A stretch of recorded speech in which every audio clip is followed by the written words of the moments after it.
Hi, this is Bob Juceam, and I'm here to give a hearty thank you for looking into AILA's presentation of the 2021 Founders Award.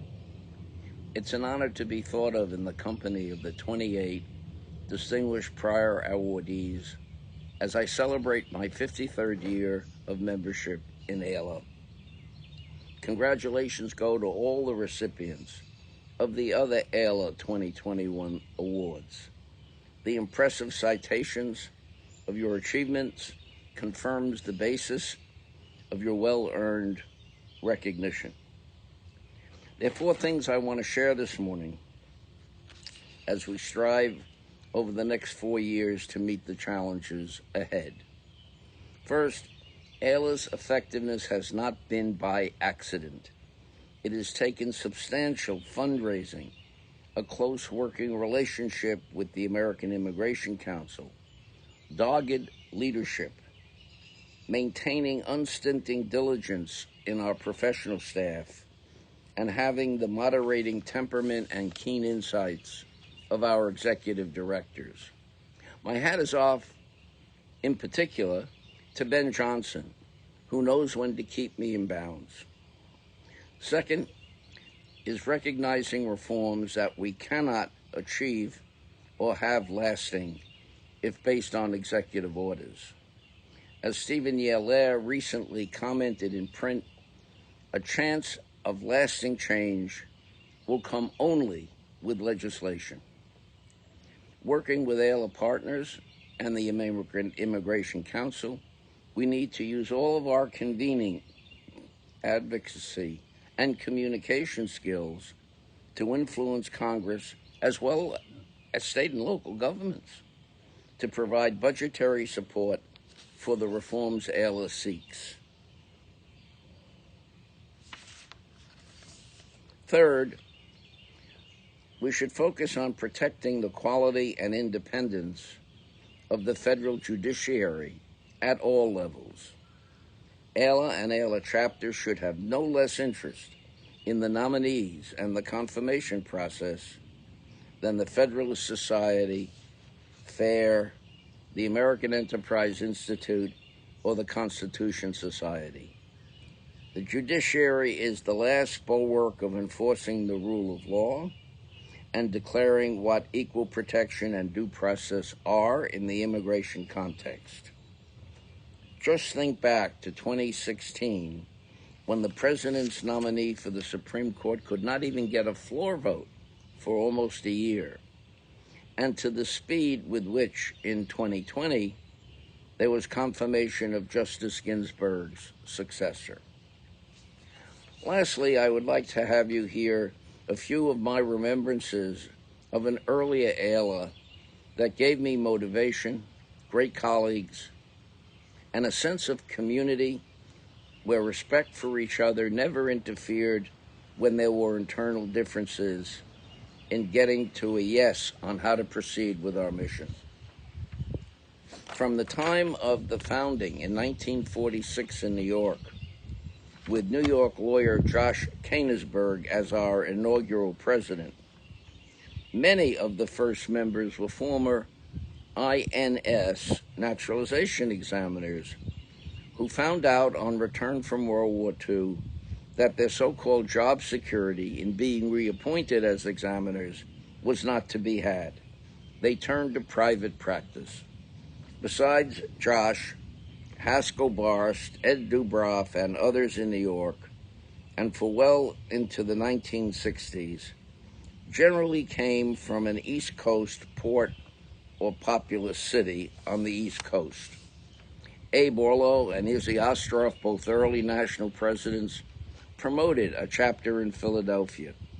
There, Abe and later his wife Lena and son Jim were AILA presidents, as was Jack Wasserman, who with David Carliner founded the chapter in Washington, D.C.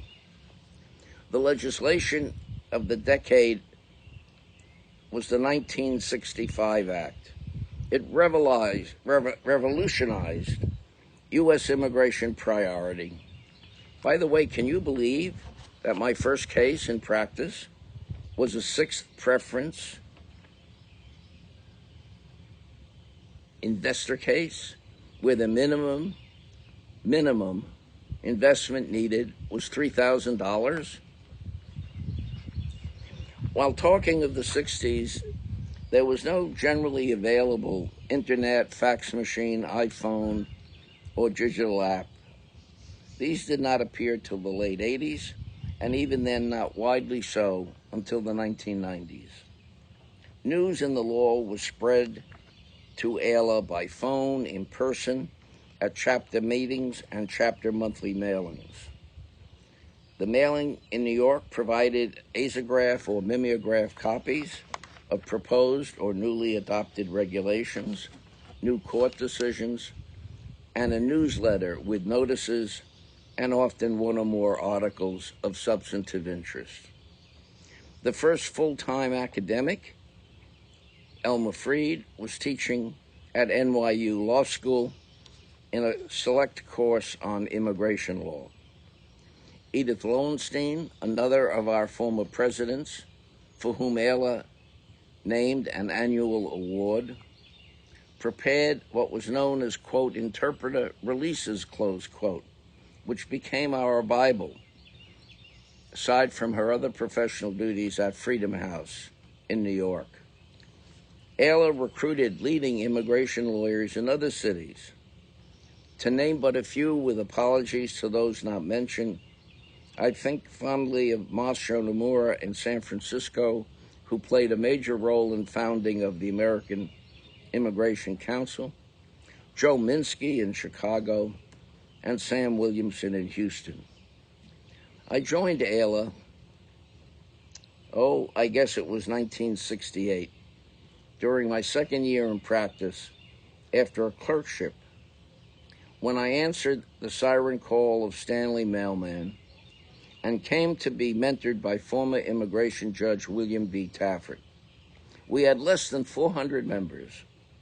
Stanley, Bill, and I prepared many of the AILA submissions to committees of the U.S. Congress in the 60s and often traveled there to testify or meet with committee staff. By 1970, AILA National had elected 4 women as presidents: Lena Orlow in 1954, Anita Streep in 1963, Helen Burtis in 1965, and Esther Kaufman in 1970. Many more were active in our chapters. Until Jerry Malmud became president in 1978, we remained mainly an East Coast populated organization.